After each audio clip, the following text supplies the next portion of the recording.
مرحبا، كيفكن اليوم؟ ان شاء الله تكونوا بصحة منيحة يا رب. عملت أكلة بازيلا امبارح، زاد معي شوي، ماني حابة انه كبة وما راح تكفينا لطبخة اليوم، فحبيت انه اعملها طبخة جديدة. عملت من البازيلا اللي زادت معي أكلة لازانيا، أكلة جديدة وطيبة وصحية. عن جد استفادوا من كل شيء عندكم بالبيت يا جماعة، ما تكبوا أكل. وإذا عملتوه كمان عملوه بكميات قليلة، إنه لحتى تخلص حرام إنه نكب الأكل. أنا كتير بستفاد من هالأشياء، يعني منا عيب. زادت معنا بنخترع طبخة تانية. هلا هي لازانيا عم تطلع معنا بهيدا الشكل، عن جد شكلها وريحتها بالبيت بتشق القلب. انا بحبها، ونحن بالبيت اجمالا بنحبها شوي انه تاخد الجبنه هيدا اللون. اذا ما عم تحبوا هيدا اللون انه شيلوها من الفرن قبل وقت. هلا رح ذوقها معكم. كتير طيبه، بنصحكم انه تعملوها. هيدا الصوت صوت الجلايه يا جماعه. يلي حابب يتعلم اللازانيا بالبازيلا يتفضل معي على الفيديو.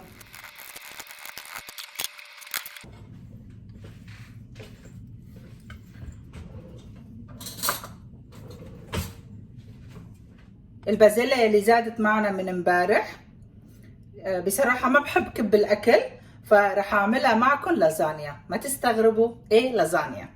هلا أنا عندي البازيلا، بدها شوية صوص، بعد صلصة بندورة. نحن بتجي بالليدل هيدي العلبة، وإذا أنتم حابين فيكم تعصروا كم حبة بندورة فريش وتحطوها بقلبها. مهم بدها زوم هيدي لأنه ناشفة بصراحة لللازانيا. رح احطها كلها، واكيد رح ذوقها. اذا ناقصها ملح او بهارات رح زيدها. هلا رح احط شويه مي هون وخضهم وحطهم فوقهم.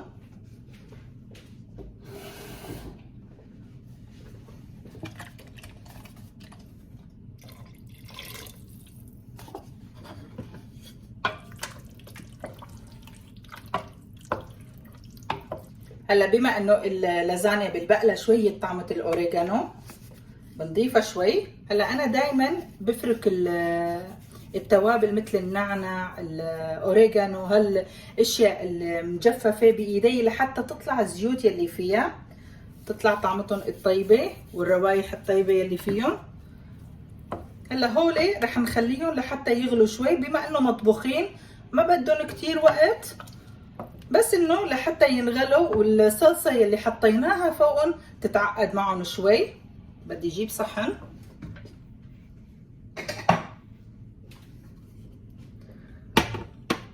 حتى نحط الملعقه بقلبه. الصلصه ضفنا الاوريجانو، رح ندوقها بعدين اذا ناقصه شويه ملح او بهارات. هلا رح احطها على الراس الثاني. انا هون رح اعمل البشاميل. طبعا رح اطفي لانه بعد ما بلشت فيها. انا بضيف كل المواد على البارد، بحركهم شوي بعدين بشغل النار. هلا انا عندي هون 5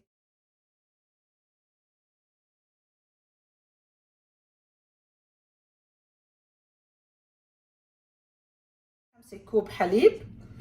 هيدا هو معيار الكوب يلي استعملته. كمان رح احط لهم علبة كريمة، كمان رح احط شوية مي فيها.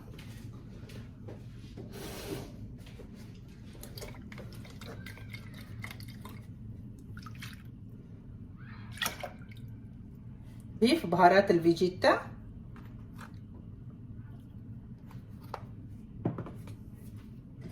كمان عندي مكعبات الخضار. انا دايما بجيب مكعبات الخضار، ما بجيب اللحمه، بحب مكعبات الخضار لانه وقت اللي مثلا في اكل صيامي بستعملهم.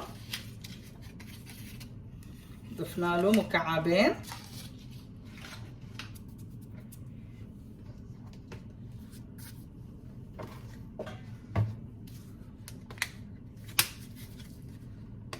رح نضيف شويه بهارات، وكمان عندي الثوم الباودر. الثوم الباودر انا كثير بحبه بقلبها. في كتار بعرف ما بيحبوه، بس عن جد بيعطي طعم كتير. طيب انا تقريبا حطيت ملعقة بهيدا الشكل. هلا رح نحركهم شوي. رح نضيف الطحين اللي بحس انه بعد بدهم بدوب بشوية طحين بشوية مي وبزيدهم فوقهم.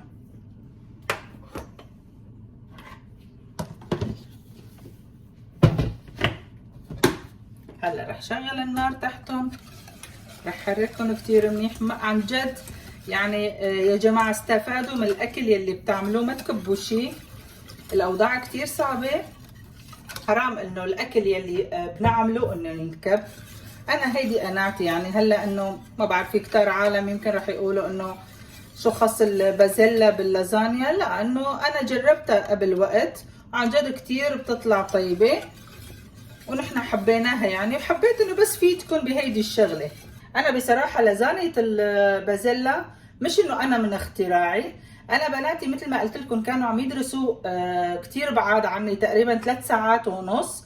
فبنتي الكبيرة كانت عم تطبخ بازيلا وزادت معها، ما حبت تكبها لانه عن جد حرام عم يرجعوا من الدراسة ما لهم خلق ليطبخوا طبخة جديدة. فعملتها لازانيا وقالت لي ماما كتير طيبة طالعة اللازانيا اللي عملتها. واجت على البيت وجربتها وحبيتها كتير، ومن وقتها عن جد عم بعملها. اوقات اولادنا عم يعلمونا، ومثل ما عم يقولوا الحاجة ام الاختراع.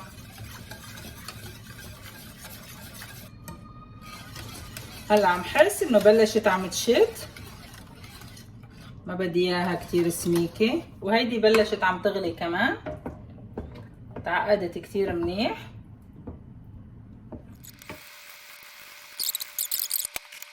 رح اطفي تحتها النار وهيدا طفينا تحتها. هلا مثل ما عم تشوفوا قوامها منه كتير سميك ولا سائل. هلا رح نبلش بتطبيق الطبخة. هلا اول شغلة رح ضيف شوية صلصة حمراء بأرضية الصينية.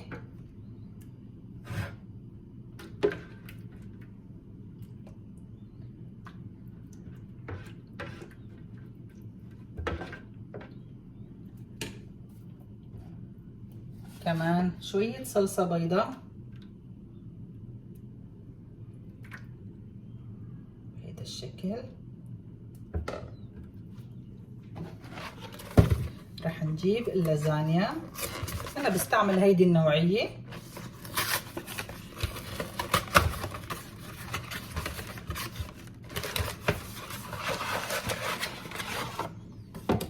هون هلا بصفهم.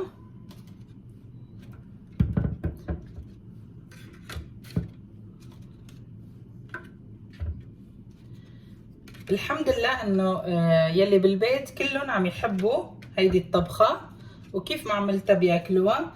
يعني نعمة وقت اللي الاشخاص الموجودين بالبيت ما بيعذبوا ست البيت وبياكلوا كل شيء عم تطبخه. عن جد بعرف كتير عالم يعني كتير بيتضايقوا من هيدي الشغلة، انه اولادهم ما عم ياكلوا او زواجهم او عيلتهم.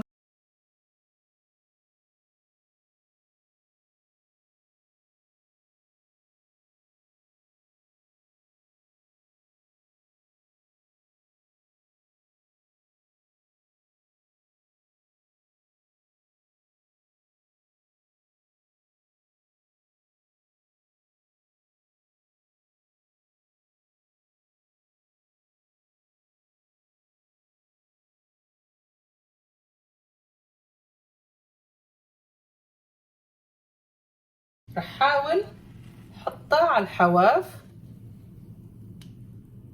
بهيدا الشكل.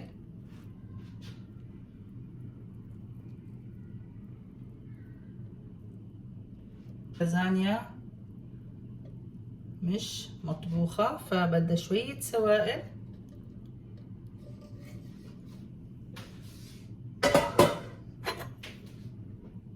حنمدها. هلا عم حس انه لا صارت كتير منيحة. مثل ما عم تشوفوا بلشت عم تطرى، يعني عم تطرى على حرارة الصوصات اللي حطيناها.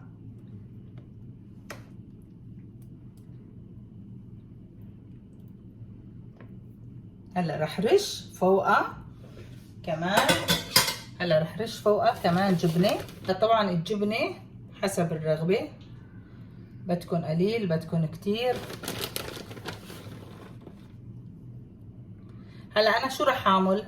رح شغل الفرن بس من تحت لحتى انه تنطبخ. ما بدها كتير وقت يا جماعه، يعني بدها تقريبا نص ساعه مش اكتر.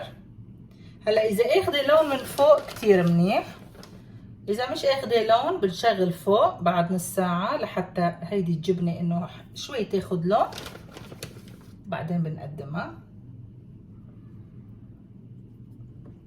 هلا اللازانيا رح حطها بالفرن. شغلت الفرن بس من تحت يا جماعة على درجة حرارة 250.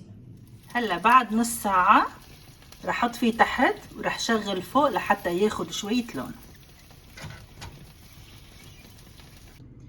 هي اللازانيا صارت جاهزة معنا. هلا نحن هيك بنحبها، يعني بنحب انه تتحمص الجبنة. يلي ما عم يحبها هيك بس انه شوي لحتى تاخد شوية لون تقريبا، لنقول مثل هيدا الشكل، بتشيلوها من الفرن. نحن بالبيت بنحبها بهيدا الشكل. طبعا هلا رح انطر شوي لحتى تبرد، لحتى اقدر اقصها وشيلها من الصينية. هلا بعدها كتير سخنة ورخوة فما فينا نشتغل فيها. بنطر شوي تقريبا 10 دقايق ربع ساعة، بعدين بنقصها وبنقدمها.